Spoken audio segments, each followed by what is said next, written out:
तो भाई लोग ये होने वाला है मास्टर यादव आर्क के बाद यूनियन वाला आर्क। और आपने इसके पिछले वीडियो पे बहुत सारे कमेंट किए थे कि भाई यूनियन वाले आर्क को भी पूरा एक्सप्लेन करो, तो फिर मैं भी यूनियन वाले आर्क को पूरा एक्सप्लेन करने वाला हूँ। तो चलिए वीडियो को स्टार्ट करते हैं। तो जैसे कि हमने इसके पिछले पार्ट में देखा, मास्टर यादव ने अपनी बॉडी को फिर से पा लिया था और वो बन गए थे एक बांगचेन। और उन्होंने 9th और 8th त्यानजुन के सबसे ज्यादा पावरफुल अटैक को अपने एक ही चुटकी में खत्म कर दिया था, जिसे देखकर तो 9th और 8th त्यानजुन की फटकर हाथ में आ गई थी और अपनी जान बचाकर यहाँ से भाग निकले थे। लेकिन मास्टर यादव ने उनकी बांगचेन की पावर का यूज कर उन्हें गिफ्ट देकर यहाँ से भगा दिया था। तो अब आगे तो वीडियो की शुरुआत में 9th और 8th त्यानजुन यहाँ से भाग गए थे और मास्टर यादव नीचे फालिंग स्टार पवेलियन को देखते हैं, जहाँ पर की उससे फालिंग स्टार पवेलियन के डिसाइपल्स मारे गए थे। और तभी मास्टर यादव शायन के पास आते हुए शायन से बोलते हैं, मैं अभी बांगचेन में एडवांस हुआ हूँ, जिससे कि मेरा फाउंडेशन स्टेबल नहीं है, नहीं तो मैं सभी हॉलो सोल्स के बंदों को यहीं पर ही गाड़ कर रख देता। और मास्टर यादव ये बोलते टाइम बहुत ज्यादा गुस्से में थे। तो शायन ने देखकर मास्टर यादव से बोलता है, मास्टर आपको चिंता करने की जरूरत नहीं है, अगर आज यहाँ पर आप नहीं आए होते तो फालिंग स्टार पवेलियन आज पूरी तरह से डिस्ट्रॉय हो गया होता। तो मास्टर यादव शायन से बोलते हैं, नहीं, फालिंग स्टार पवेलियन आज तुम्हारी वजह से बचा है, क्योंकि मुझे तो लगा था कि मैं अपनी पूरी रियल पावर को भी नहीं पा पाऊंगा, लेकिन तुमने जो टॉप क्वालिटी के मटेरियलों का यूज किया था मेरी बॉडी रिफाइनिंग में, उसकी वजह से मैंने अपनी पूरी पावर ही फिर से नहीं पाली, बल्कि मैं एक बांगचेन भी बन गया। और तभी फेंग जुनजे भी मास्टर यादव के पास आते हुए उनसे बोलते हैं, याओचेन बुड्ढे बधाई हो, तुम एक बांगचेन बन गए। तो मास्टर यादव भी इस पर नोट कर देते हैं और वो बोलते हैं, अब हॉलो सोल्स भी उनके मर्जी से इसे यहाँ पर अटैक करने की हिम्मत नहीं करेगा। तो फेंग जुनजे भी इस पर नोट कर देते हैं और वो जानते थे कि एक बांगचेन को हॉलो सोल्स भी इसे हल्के में नहीं लेगा और वो भी अब फालिंग स्टार पवेलियन के ऊपर अटैक करने के लिए 100 बार सोचेगा। और तभी फेंग जुनजे मास्टर यादव से बोलते हैं, यहाँ पर बहुत से फिक्शंस के लोग आए थे, तो अभी बात फैलने में ज्यादा टाइम नहीं लगेगा कि तुम एक बांगचेन बन गए हो और तुम साथ ही इस कॉन्टिनेंट के ऊपर एक टॉप के अल्केमिस्ट भी हो, जिससे कि हमारे साथ फ्रेंडशिप रखने वाले कुछ ओल्ड डीमंस भी अब हमारे इन्विटेशन को रिजेक्ट नहीं करेंगे। तो मास्टर यादव भी इस पे अपना सर हाँ मिलाते हैं और मास्टर यादव अपने मन में कुछ सोचते हुए बोलते हैं, मैं अब एक बांगचेन बन गया हूँ, जिसकी वजह से कि अब फालिंग स्टार पवेलियन बाकी के 3 पवेलियन से बहुत ज्यादा ऊपर आ चुका है। लेकिन फालिंग स्टार पवेलियन के पास एक्सपर्ट की कमी है, जिसकी वजह से मैं अकेला बांगचेन बनने से भी फालिंग स्टार पवेलियन इतना ज्यादा पावरफुल नहीं है। लेकिन मैं अब एक बांगचेन बन गया हूँ और ये न्यूज चारों तरफ फैल जाएंगी और मैं एक आपको अल्केमिस्ट भी और साथ ही एक बांगचेन भी हूँ, जिसकी वजह से कि कई सारे एक्सपर्ट अब हमारे फालिंग स्टार पवेलियन में ज्वाइन होने के लिए आ जाएंगे। तो तब हमारा फालिंग स्टार पवेलियन बहुत ज्यादा पावरफुल हो जाएगा। और तभी ऐसे 2-4 दिन बीत जाते और मास्टर यादव बांगचेन बन गए थे। ये न्यूज चारों तरफ फैल गई थी और मास्टर यादव साथ ही एक टॉप के अल्केमिस्ट भी थे, जिसकी वजह से कि कई सारे लोग मास्टर यादव से भाईचारा बढ़ाने के लिए रोज उनसे मिलने के लिए आने लगते। और कुछ लोग तो जिनका की पहले से फेंग जुनजे और मास्टर यादव के साथ भाईचारा था, तो फालिंग स्टार पवेलियन के बेस्ट एल्डर बनने के लिए मान गए थे, जिसकी वजह से कि फालिंग स्टार पवेलियन बहुत ज्यादा पावरफुल हो गया था। लेकिन शायन इन सभी पर ध्यान न देते हुए जब से हॉलो सोल्स यहाँ से भागा था, तब से शायन स्टोन टावर में अपनी कल्टीवेशन करने के लिए चला गया था। और भले शायन ही जानता था कि वो अब उसके एज के हिसाब से अच्छा खासा पावरफुल है, लेकिन शायन की जैसे जैसे हॉलो सोल से फाइट बढ़ती जा रही थी, उसे समझ आया जा रहा था कि हॉलो सोल्स बहुत ज्यादा पावरफुल फिक्शन है, जिससे उसकी 2 स्टार डोजन की पावर के साथ हॉलो सोल्स से उसकी भिड़ने की औकात नहीं है, जिससे शायन अपने आप को जल्द से जल्द पावरफुल बनाना चाहता था। और भले मास्टर यादव का उसके पीछे अब एक बहुत बड़ा सपोर्ट है, लेकिन कुछ ऐसी भी फाइट है जिससे कि शायन को खुद से लड़नी पड़ेगी, जिसकी वजह से कि वो अपनी कल्टीवेशन में बिल्कुल भी लेजी नहीं होता। और तभी शायन यहाँ की बहुत सारी पावर को एब्जॉर्ब करते हुए अपने बॉडी में अपने देखी को फुल कर देता है, जिसकी वजह से शायन उठ जाता है। और तभी मास्टर यादव भी यहाँ पर आ चुके थे, जो कि शायन को देखते हुए हंसते हुए उससे बोलते हैं, तो तुम जाग गए। और शायन तो मास्टर यादव को यहाँ पर अचानक से देखकर थोड़ा सा चौंक गया था, लेकिन शायन मास्टर यादव को ग्रेट करता है और मास्टर यादव के चेहरे पर तो अभी बहुत ज्यादा खुशी थी। और तभी मास्टर यादव शायन से बोलते हैं, जब फालिंग स्टार पवेलियन की बात आती है तो फेंग सियान मुझसे अच्छा है और तुम्हारी तरह है, मुझे भी ये सब बिल्कुल पसंद नहीं, लेकिन हॉलो सोल्स की वजह से मुझे ना चाहकर भी अपने फालिंग स्टार पवेलियन को पावरफुल बनाने के लिए ये सब करना होगा। और मास्टर यादव ये मुस्कुराते हुए बोल रहे थे और तभी शायन को कुछ याद आता है और तभी वो मास्टर यादव की रिंग को निकालते हुए उनके पास फेंक देता है और बोलता है, अब आपने एक बॉडी पाली है तो इस रिंग को भी आप उसके ओनर के पास लौटाने का टाइम आ गया है। और मास्टर यादव भी उनकी रिंग को देखते हुए शायन से बोलते हैं, मैंने मेरे पूरे लाइफ में जो भी सीखा है मैंने सभी इस रिंग में उसे रख दिया है, जिसमें से कि अब तुमने आधे से ज्यादा तो सीख लिया है, तो अभी ये रिंग तुम्हारे इतनी ज्यादा काम की नहीं रही, लेकिन मेरे पास एक ऐसी चीज है जो कि तुम्हारे अभी भी बहुत ज्यादा काम की है। और ये बोलते हुए मास्टर यादव अपने रिंग को पहनते हुए अपने पास से बोन चिलिंग फ्लेम को बाहर निकाल देते हैं, जिसमें तो शायद चौंक जाता है। और तभी मास्टर आलव शायन से बोलते हैं तुम फ्लेम मंत्रा को प्रैक्टिस करते हो जिससे तुम्हारे लिए हेवनली फ्लेम्स बहुत ज्यादा इम्पोर्टेंट है तुम्हारी पावर को बढ़ाने के लिए, और वैसे भी अब मैं एक बांगशिन बन गया हूँ तो मेरे लिए ये फ्लेम इतनी ज्यादा काम की नहीं रही। जिसे देखकर शायन मास्टर से बोलता है मास्टर आप मुझे ऐसे बेवकूफ बनाना बंद करिए, मैं अब पहले जैसा इग्नोरेंट ब्रैट नहीं रहा और मेरे लिए इस बोन चिलिंग फ्लेम को लेना इम्पॉसिबल है। और शायन ने जानता था कि मास्टर आलव भले एक बांगशिन बन गए हो लेकिन फिर भी एक अल्केमिस्ट के लिए एक हेवनली फ्लेम बहुत ज्यादा काम की होती है और मास्टर आलव बस उसकी पावर को बढ़ाने के लिए ये बोन चिलिंग फ्लेम उसे देना चाहते हैं। लेकिन मास्टर आलव तो शायन को पूरी तरह से इग्नोर कर देते हैं और वो इस बोन चिलिंग फ्लेम के ऊपर से अपने स्पेशल इम्प्रिंट को हटा देते हैं और शायन से बोलते हैं मैंने अब मेरे स्पेशल इम्प्रिंट को इस बोन चिलिंग फ्लेम के ऊपर से पहले हटा दिया है। इस बोन चिलिंग फ्लेम के ऊपर से अपने स्पेशल इम्प्रिंट को हटा दिया है लेकिन मैंने इस बोन चिलिंग फ्लेम को कई सालों से रिफाइन कर रखा हुआ था जिसकी वजह से कि इसके ऊपर का भले स्पेशल इम्प्रिंट हट गया हो लेकिन फिर भी अभी ये ग्रेट रेजिस्टेंस को रखती है जिसकी वजह से कि तुम अपने फ्लेम मंत्र का यूज कर इसे शॉर्ट टाइम में रिफाइन नहीं कर सकते, नहीं तो तुम ऐसा करते हो तो तुम्हें एक बहुत बड़ा ब्लैकलैश मिलेगा। और मास्टर आलव के कहने का मतलब ये था कि शावेन को इस बोन चिलिंग फ्लेम को धीरे धीरे करके रिफाइन करना होगा, न कि फट से अभी रिफाइन कर ले। तो शायन को भी समझ आ गया था और मास्टर आलव शायन से बोलते हैं अब तुम्हें जल्दी इस बोन चिलिंग फ्लेम के ऊपर अपने स्पेशल इम्प्रिंट को लगा देना चाहिए, तो फिर इससे ये बोन चिलिंग फ्लेम तुम्हारे साथ मर्ज होने के लिए ज्यादा देर तक अपने रेजिस्टेंस को नहीं रख पाएंगी और बोन चिलिंग फ्लेम रैंकिंग में इतने भी ऊपर नहीं आती है जिसकी वजह से कि तुम्हारी पावर एक टाइम में बहुत ज्यादा नहीं बढ़ जाएंगी लेकिन इससे तुम्हारी पावर थोड़ी तो बढ़ेगी। और तभी मास्टर आलव शायन को उस पर अपना स्पेशल इम्प्रिंट लगाने के लिए बोलते हैं तो शायन भी अब इस पे कुछ नहीं कर सकता था, तो भी मास्टर आलव की बात को मानते हुए अपने आंखों को बंद करते हुए अपने फिंगर से उस बोन चिलिंग फ्लेम को टच करता है और उस पर अपने स्पेशल इम्प्रिंट को लगाने लगता है। लेकिन पहले बोन चिलिंग फ्लेम शायन के स्पेशल इम्प्रिंट को थोड़ा सा रेजिस्ट करने लगती है लेकिन अब उसका कोई भी ऑनर नहीं था जिसकी वजह से शायन का स्पेशल इम्प्रिंट उस बोन चिलिंग फ्लेम के ऊपर लग जाता है जिससे वो बोन चिलिंग फ्लेम शायन की बॉडी में चली जाती है। लेकिन वो बोन चिलिंग फ्लेम शायन के वेंस के साथ मर्ज नहीं होती और साथ ही 3000 लोटस हार्ट फ्लेम से भी मर्ज नहीं होती और शायन भी ये जानता था कि अभी भी ये बोन चिलिंग फ्लेम रेजिस्ट कर रही है जिससे शायन को इस बोन चिलिंग फ्लेम को बाद में रिफाइन करना होगा और तभी शायन इस बोन चिलिंग फ्लेम को पूरी तरह से अपना बना पाएगा। और तभी मास्टर आलव शायन से बोलते हैं कि तुमने उस प्यूरिफाइंग डेमोनिक लोटस फ्लेम के एंशिएंट मैप के सभी फ्रेगमेंट्स को पा लिया। तो शायन थोड़ा सा सैड होते हुए बोलता है जब से मैंने ब्लैक कॉर्नर रीजन में से उसके मैप के एक फ्रेगमेंट को पाया था तब से अभी तक मुझे उसका एक भी फ्रेगमेंट नहीं मिला और शायन के पास अभी उस एंशिएंट मैप के 3 फ्रेगमेंट्स मौजूद थे और शायन को बस अभी एक ही फ्रेगमेंट की जरूरत थी जिससे कि वो एंशिएंट मैप पूरा हो जाएगा और शायन को पता चल जाएगा कि वो प्यूरिफाइंग डेमोनिक लोटस फ्लेम कहाँ है। तो तभी मास्टर आलव शायन से बोलते हैं प्यूरिफाइंग डेमोनिक लोटस फ्लेम के बारे में मैं भी ज्यादा नहीं जानता और बहुत ज्यादा मिस्टीरियस है, यहाँ तक कि मैंने भी कभी उसे नहीं देखा और अगर तुम इसे पा लेते हो तो तुम्हारी इससे पावर बहुत ज्यादा बढ़ जाएंगी, तो मैं भी उसके बारे में तुम्हारे लिए इन्फॉर्मेशन निकालूंगा। तो शायन भी इस पर अपना सर हमें हिला देता है और तभी मास्टर आलव बोलते हैं यार मैं तो भूल ही गया कि तुम्हारी पहले जो होने वाली वाइफ थी वो तुमसे यहाँ पर मिलने के लिए आई है, तो क्या तुम उससे मिलना चाहते हो। और ये बोलते टाइम तो मास्टर आलव के एक्सप्रेशन कुछ ज्यादा ही अलग थे जिसे देखकर तो शायन भी चौंक गया था और वो बोलता है कौन कौन आया है। तो मास्टर आलव बोलते हैं नालन रैंड्रान और शायन तो सुनकर बहुत ज्यादा ही चौंक गया था और वो बोलता है क्या नालन रैंड्रान, और उसकी कैरेक्टर के हिसाब से वो यहाँ पर किसी कारण की वजह से ही आई होंगी, क्या कई यूनियन के साथ तो कुछ नहीं हुआ। और नालन रैंड्रान एक हॉल में बहुत ज्यादा चिंता में बैठी हुई थी और तभी उस हॉल का दरवाजा खुलता है और शावन वहाँ पर आ जाता है और नालन रैंड्रान शावन को ही देख रही थी और वो शावन से हेवनली माउंटेन ब्लड पूल में मिली थी और शावन ने जब से लेकर अभी तक अपना सेंटर प्लेस में बहुत ज्यादा नाम बना दिया था। और तभी शावन नालन रैंड्रान से बोलता है क्या तुम ठीक हो, मैं जब हेवनली माउंटेन ब्लड पूल से बाहर आया था तो तुम पहले ही वहाँ से जा चुकी थी। तो नालन रैंड्रान शायन से बोलती है हाँ मुझे तब कुछ काम आ गया था जिससे मैं वहाँ पर नहीं रुक पाई थी और नालन रैंड्रान अभी बहुत चिंता में थी जिसे देखकर शावन नालन रैंड्रान से बोलता है क्या कुछ हुआ है जो तुम मुझे ढूंढते ढूंढते यहाँ पर आई हो। तो नालन रैंड्रान फटाफट से शायन से बोलती है मैं आपकी मदद चाहती हूँ टीचर के लिए। तो शायन ने सुनकर बोलता है क्या क्या हुआ, तुम साफ साफ बोलो। और शावन ऐसा इसलिए बोल रहा था क्योंकि यूनियन शायन की बंदी है और उसके साथ शावन ने 18+ वाले काम भी करे लेकिन बात ज्यादा आगे तक नहीं बढ़ पाई थी, लेकिन फिर भी शावन अभी भी यूनियन से बहुत ज्यादा प्यार करता है और उसके साथ कुछ भी हुआ तो उसे टेंशन तो होगी। और यूनियन ने भी शावन के बारे में सेंट्रल प्रेस में बहुत सी न्यूज सुन रखी थी लेकिन वो शावन से मिलने के लिए कभी नहीं आती। और तभी नालन रैंड्रान बोलती है मैं यहाँ पर मेरी मर्जी से आई हूँ, टीचर मुझे तुम्हें ढूंढने की परमिशन नहीं दी थी। तो शायन भी इस पे अपना सर हमें हिलाता है और वो यूनियन के कैरेक्टर के बारे में जानता था कि यूनियन कितनी भी बड़ी मुसीबत में फंस जाए जिससे कि वो बाहर भी नहीं निकल सकती। लेकिन फिर भी वो शावेल को ढूंढते हुए यहाँ पर बिल्कुल नहीं आएंगी क्योंकि वो बहुत ज्यादा जिद्दी लड़की है। और तभी नाला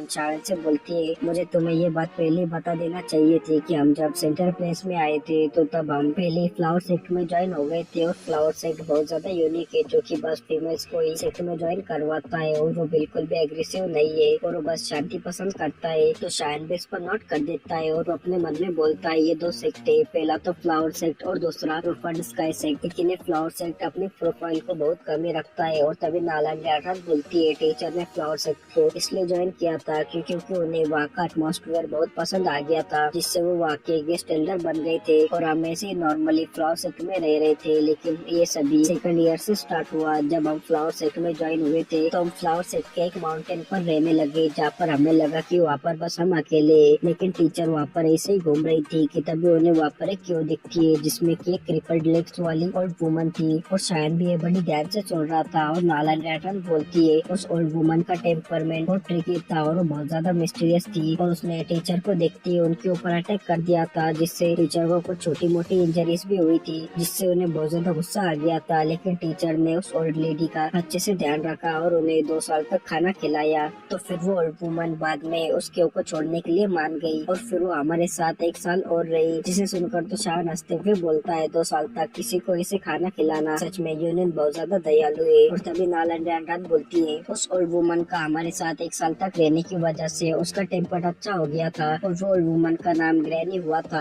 लेकिन हमें उसके बारे में कुछ भी नहीं पता था कि वो क्या करती है और ये भी नहीं पता था कि वो एक एक्सपर्ट भी है। लेकिन उस ग्रैनी हुआ के पास जीने के लिए ज्यादा टाइम नहीं था, वो अपने आखिरी टाइम तक आ गई थी। और तभी उसने एक मिस्टीरियस टेक्निक का यूज करते हुए अपनी सारी देकी को टीचर के बॉडी के अंदर डाल दिया और साथ ही एक जेट टैबलेट भी दिया। और उस ग्रैनी ने टीचर को फ्लावर सेट का लीडर बनने के लिए कहा। तो ये सुनकर तो शायन का मुंह खुला ही रह जाता है। तो नाला ने देखते हुए बोलती है, हाँ ये सुनने में थोड़ा सा अजीब लग रहा होगा लेकिन ये सच है। और टीचर ने उस ग्रैनी हुआ को बचाते बचाते उसके बॉडी की जांच की और टीचर को उसकी बॉडी में देकी का एक अंश भी नहीं मिला। लेकिन उस ग्रैनी हुआ के परफॉर्मेंस से ये पता चल रहा था कि वो एक बहुत ज्यादा पावरफुल एक्सपर्ट थी जिसकी स्ट्रेंथ दोजन के पीक पर थी, जिसे सुनकर शायन अपने मन में बोलता है, इसे कहते लग, जो कि आते के साथ ही यूनियन को फ्लावर सेट का लीडर बनने की अपॉर्चुनिटी मिल गई। लेकिन नाला कंटिन्यू करते हुए बोलती है, लेकिन टीचर को फ्लावर सेट का लीडर बनने में कोई भी इंटरेस्ट नहीं था, जिससे टीचर ने ग्रैनी हुआ को वहाँ पर बरीड कर दिया और हम फिर से वहाँ पर रहने लगे। और हाफ ईयर बीता ही था कि तभी वहाँ पर फ्लावर सेट की एक्टिंग चीफ आ गई, जिसने की टीचर से वो जेट टैबलेट मांगा। तो टीचर भी उससे फाइट नहीं करना चाहती थी, जिससे उन्होंने उस जेट टैबलेट को उस वुमन को दे दिया। लेकिन वो वुमन बाद में फिर से आई और इस बार उसने ग्रैनी हुआ की देकी टीचर से मांगी, जो कि टीचर की बॉडी में सील कर रखी गई हुई थी। और ये बोलते टाइम नाला बहुत ज्यादा गुस्से में थी क्योंकि उसे उस ओल्ड वुमन पर बहुत ज्यादा गुस्सा आ रहा था, जिसे देखकर शायन बोलता है, उस फ्लावर सेक्ट की चीफ की पावर लेवल क्या है? तो नाला बोलती है, वो बस फ्लावर सेक्ट की एक्टिंग चीफ है, ना कि फ्लावर सेक्ट की रियल चीफ, जिसकी पावर दोजोन के 4 स्टार पर है। लेकिन ट्रबलसम वो नहीं है बल्कि उसका मेल कॉम्पेनियन है, जिसे कि उसका बॉयफ्रेंड भी माना जा सकता है, जो कि 6 स्टार दोजोन है। और ये बोलते टाइम नाला बहुत हेल्पलेस थी, जिसे सुनकर शायन बोलता है, 6 स्टार दोजोन सच में फ्लावर सेक्ट में से एक होने लायक है, क्योंकि 6 स्टार दोजोन को भी सेंटर प्लेस में काफी ग्रेट माना जा सकता है। और शायन बोलता है, यूनियन ने ग्रैनी हुआ की इनहेरिटेंस को ऑब्टेन किया है, लेकिन वो फिर भी अकेले उन दोनों से ही फाइट नहीं कर सकती है ना। तो नाला